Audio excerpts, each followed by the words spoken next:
Xiao Shui was abandoned by her prostitute mother when she was just 1 year old. She was left in the care of an old woman who ran a grocery store. Xiao Shui never knew who her father was. The old woman treated her as nothing more than cheap labor, making her do all the dirty and exhausting work around the store. This was the harsh environment that shaped Xiao Shui's childhood. Her miserable upbringing fueled her desperate desire to live like the wealthy, but climbing the social ladder was nearly impossible for someone from her background. Her first boyfriend was a local government employee, and the first bad man she'd ever encountered. Behind his gentle and refined appearance lurked a voyeur who secretly photographed her changing clothes and shared the pictures with his friends for their enjoyment. During their relationship, Xiao Shui picked up drinking and clubbing. When the old woman found out, she stormed into the bar with a whip and beat both of them mercilessly. Her boyfriend grabbed Xiao Shui and they fled the scene together. She had believed her first love would be someone who truly cared for her, but he turned out to be the one who hurt her the most. He secretly recorded videos of her sleeping and sent them to his friends to watch over and over. The next morning, the old woman came to apologize, promising never to hit her again. She had even prepared a full table of food,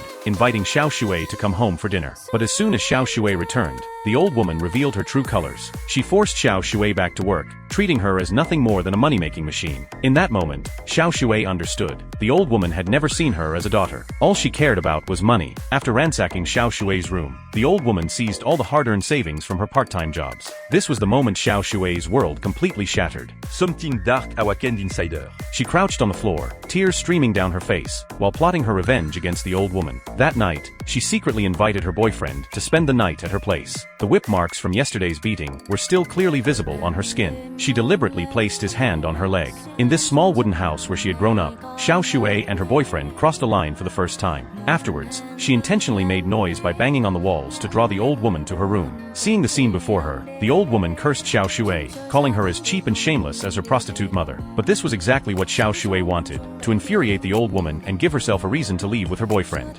Naturally, the old woman wouldn't let Xiao Shui go so easily. She demanded an enormous sum as repayment for raising her. Remembering how she had been treated worse than an animal all these years, and now being asked for money on top of it all, Xiao Shui was consumed by grief and rage. As they prepared to leave, her boyfriend held the old woman back while Xiao Shui rushed to her room to retrieve her hard-earned savings. But during the struggle, the old woman accidentally fell down the stairs and died on impact. And so, Xiao Shui and her boyfriend fled to Bangkok, beginning their life on the run.